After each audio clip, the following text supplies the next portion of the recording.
Bom, pessoal, dando continuidade à solução, né, da rede de nivelamento pelo método paramétrico, né? É o nosso exemplo 3 aí, né? Então, parte 2 da aula. Aqui está o scriptzinho que eu montei, bem simples, né? Para resolver ali os dados que foram fornecidos na parte 1 do exercício, na parte 1 do vídeo. Então aqui eu entro com N, né, igual a 6, que a gente viu, número de medidas igual a 6, número de parâmetros igual a 3, aqui o sig prior, aqui é o sigma, o sig prior aqui igual a 1, é o sigma de variância, é o fator de variância a priori, que a gente adotou como sendo igual a 1, né. O x0, que nesse nosso exemplo aqui, como o sistema, a rede de nivelamento proporcionou ali a equação já linear, pode ser qualquer valor, então a gente adotou tudo como sendo zero, né? Aqui está o meu vetor das medidas y, né? Entrei aqui com o meu vetor das medidas y. Aqui MVC de y é a matriz variância-covariância das medidas, né? Aqui aproveita, ó, que eu ainda não tinha mostrado aqui para vocês aqui na playlist, né? Ó. Esse aqui é o comando para quando você tem matriz diagonal, né? Você tem a matriz que só tem a diagonal, os demais elementos tudo zero. Para não precisar ficar aqui colocando um monte de zero, né? Para entrar aqui com a matriz variância-covariância. Esse comando aqui ele já entende, né, que fora da diagonal é um monte de zero. Então você coloca lá diag, abre o parênteses, né, abre a chave e entra com a diagonal principal, tá?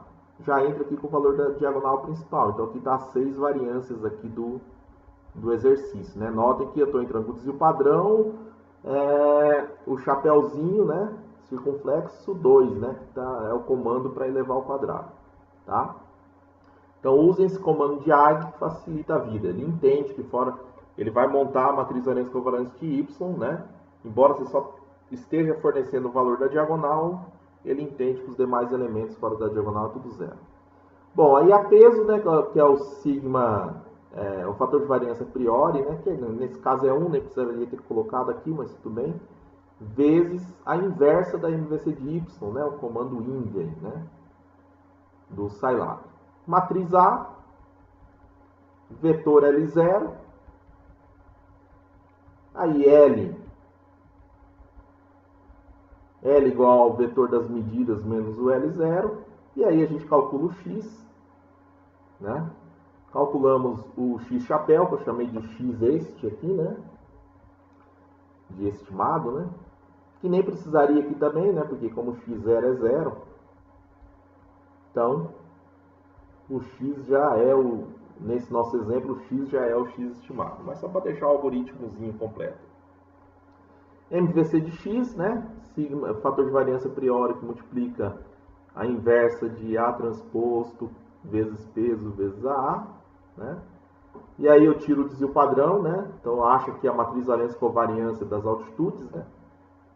Que foram estimadas, né? E aqui eu estou tirando a raiz quadrada dos elementos da diagonal para achar o desvio padrão da altitude do ponto B, o desvio padrão da altitude do ponto C, o desvio padrão da altitude do ponto D, tá?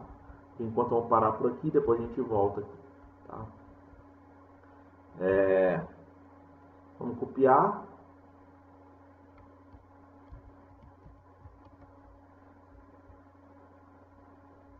Jogamos lá no Scilab, Enter.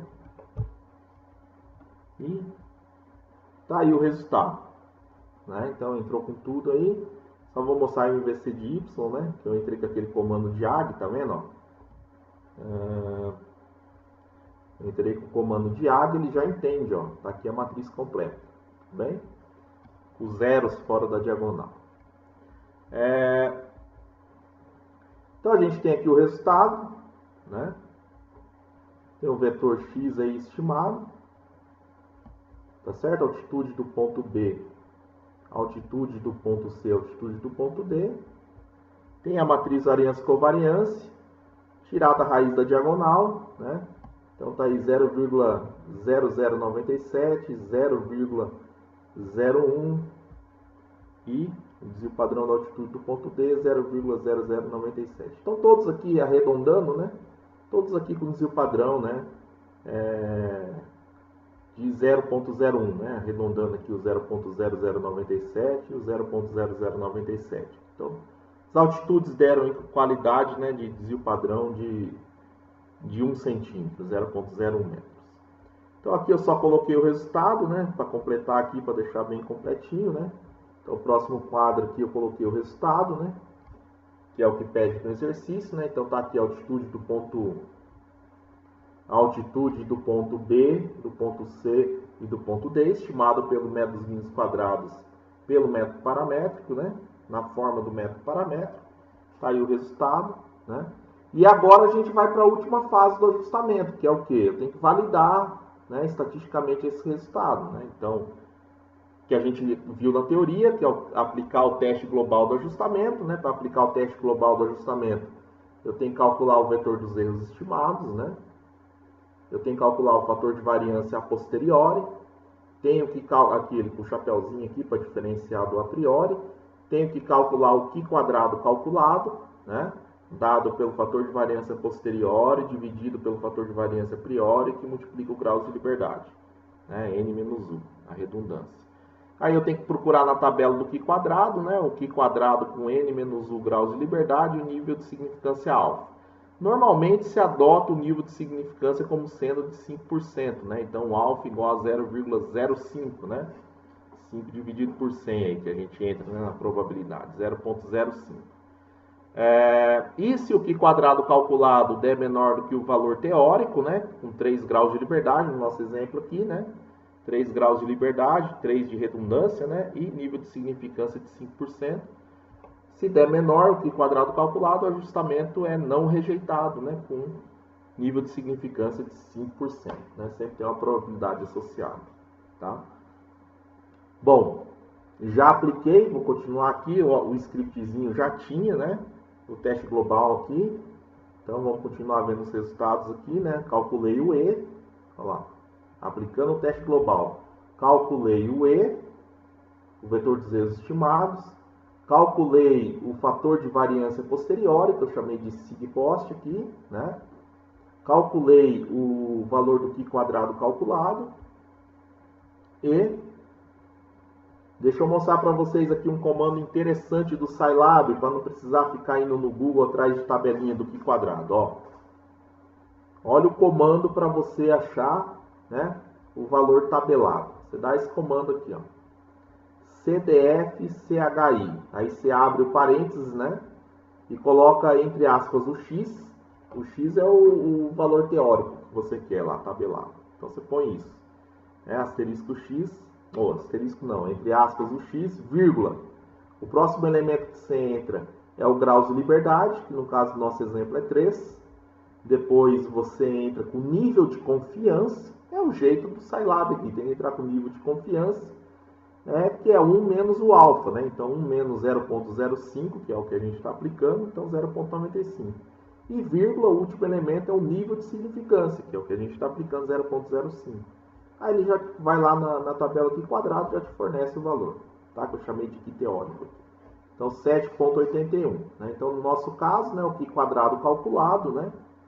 O Q quadrado calculado, ele é menor do que o Q quadrado teórico tabelado, né? Então, no nosso caso aqui, né, esse cara aqui é o Q quadrado calculado. O Q quadrado calculado deu 3,19 e o Q quadrado tabelado teórico da tabela Q quadrado 7,81. Então, o ajustamento foi não rejeitado e acabamos o exercício. Tudo bem? Foi não rejeitado com nível de significância de 5%. Tá certo, pessoal? Então, ajustamos a rede de nivelamento. Determinamos as altitudes desconhecidas, né? Altitude do ponto B, do ponto C e do ponto D. Determinamos a matriz variância-covariância do X, né, estimado.